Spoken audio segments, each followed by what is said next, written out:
The three Roberts dominate Crossfire, Mitchum, Young, and Ryan, but it was almost going to be two Bobs and a Dick headlining this picture. Dick Powell had starred in the two previous pictures made by the Crossfire team, Murder My Sweet and Cornered, and was expected to play the role of Captain Finley.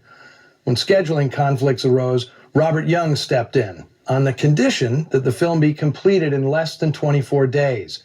He was making another picture for RKO at the same time, They Won't Believe Me, in which he has affairs with both Susan Hayward and Jane Greer. No wonder he wanted to wind up Crossfire in a hurry. Young's calm but steely performance certainly makes Captain Finley's sometimes heavy-handed moralizing go down a lot easier. And while Robert Ryan is galvanizing, completely undaunted by having to shoulder by himself the story's rancid burden, I've always been mesmerized by Robert Mitchum's laid-back turn as Sergeant Keeley. His crack that the snakes are loose has a timeless weariness that in 4 words offers heavy ballast to Captain Finley's homilies about brotherhood. The snakes are loose. Anybody can get them. I get them myself, but they're friends of mine. As was his way, Mitchum downplayed his performance in this film, saying any American actor could have played the part. True enough, but none of them could have played it like Robert Mitchum.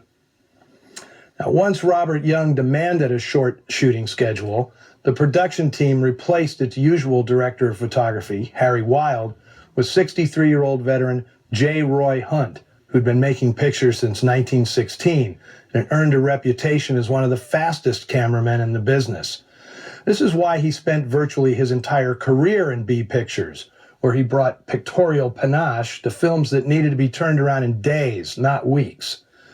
Edward Dmytryk praised Hunt for his efficiency with the lighting setups, which enabled the crew to spend most of each day shooting scenes, not setting them up. And when he pitched this picture to his bosses at RKO, Adrian Scott stressed that he didn't feel the story was specifically about anti-Semitism. In a memo to Dory Sherry, Scott wrote, "This is a story of personal fascism as opposed to organized fascism.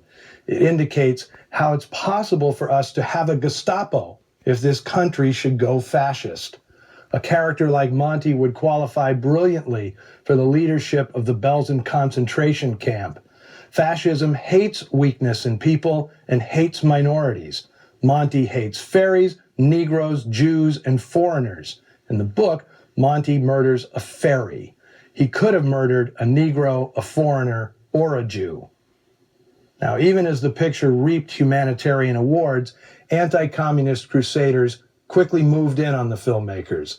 Although Crossfire represented the production pinnacle for the team of Adrian Scott, Edward Dmytryk, and writer John Paxton, it would be the last film they'd make together.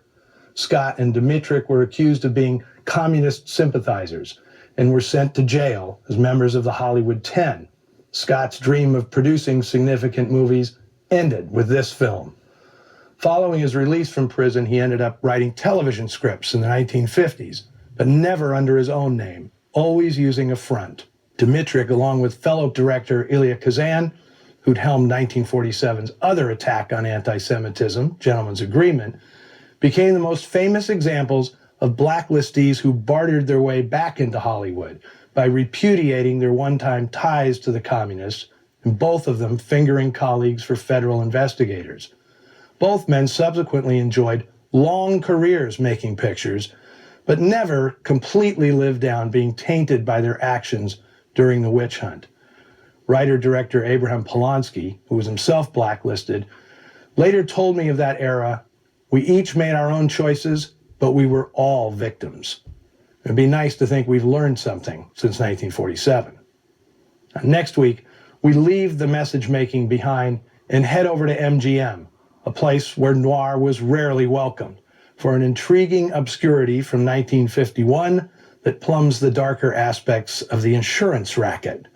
See you back here then for No Questions Asked. In the meantime, ask all the questions you want about Crossfire or anything noir related by jumping into the conversation on our Noir Alley Facebook page or our Twitter feed. Till next time, see you in the shadows.